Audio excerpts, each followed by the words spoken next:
Hello viewers, আসসালামু আলাইকুম। আশা করি সকলেই ভালো আছেন। আরও একটি নতুন ভিডিওতে আপনাদের সবাইকে স্বাগত জানাচ্ছি। গত রাতে আমরা ফেসবুকে একটি পোস্ট করেছিলাম যে আমাদের টাইগার মুরগিগুলো বিক্রি করা হবে।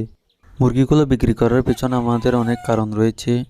আমার আশা ছিল মুরগিগুলো বড় করে সেই মুরগির ডিম থেকে আমরা বাচ্চা ফোটাবো, কিন্তু সেটা আর হয়ে উঠল না। কারণ মুরগিগুলোর পেছনে প্রতিদিন যে পরিমাণ খরচ হচ্ছে, সেই খরচ বহন করা বর্তমানে আমার পক্ষে সম্ভব হচ্ছে না। তাই বাধ্য হয়ে আমরা আমাদের মুরগিগুলোকে বিক্রি করে দেওয়ার সিদ্ধান্ত নিলাম। যদি আল্লাহ চায় সামনে আরও ভালো এবং বড় পরিসরে কিছু হবে। আমাদের মুরগি বিক্রির পোস্ট দেখে দুজন ভাই আসছিল, তারা কিছু টাইগার মুরগি নেবে পালার জন্য। ভাইগুলোর বাসা আমাদের কাছাকাছিই ছিল, তাই তারা সিএনজি নিয়ে সরাসরি আমাদের বাড়িতে চলে আসে, যেন দেখে শুনে মুরগি নিতে পারে।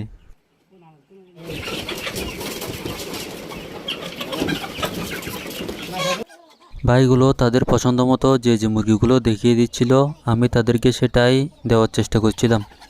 ভাইগুলো যেহেতু করে পালার জন্য মুরগিগুলো নিচ্ছিল, তাই একটু ছোট সাইজের মুরগি দিতে বলল।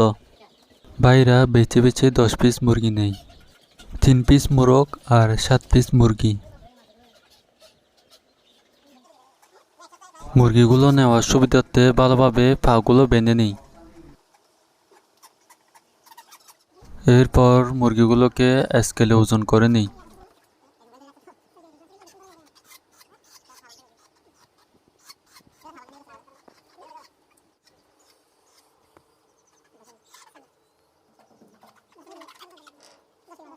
ভাইরা যেহেতু সেনজি নিয়ে এসেছে, তাই মুরগির পাগুলো একটু ভালোভাবে বেঁধে নিচ্ছে, যাতে রাস্তার মধ্যে খুলে না যায়।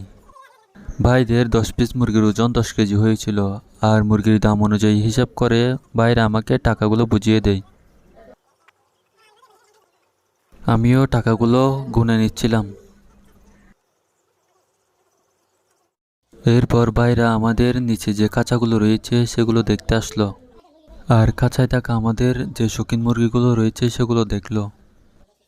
আর ভাইটি বলছিল যে আমাদের যে ব্রাহ্মা মুরগিগুলো রয়েছে সেখান থেকে 2 পিস ভাইয়ের কাছে বিক্রি করে দিতে। আর আমি ভাইকে বলছি যে এগুলো আমি শখ করে পালার জন্য তুলেছি, এগুলো এখন বিক্রি করব না। এরপর ভাইরা আমাদের থেকে বিদায় নিল।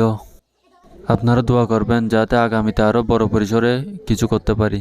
আর ভিডিওটি কেমন লাগলো তা কমেন্ট বক্সে জানিয়ে যাবেন। আর আপনি যদি আমাদের চ্যানেলে নতুন হয়ে থাকেন, আমাদের চ্যানেলটিকে সাবস্ক্রাইব করে আমাদের পাশে থাকবেন। সবাইকে অসংখ্য ধন্যবাদ। আসসালামু আলাইকুম।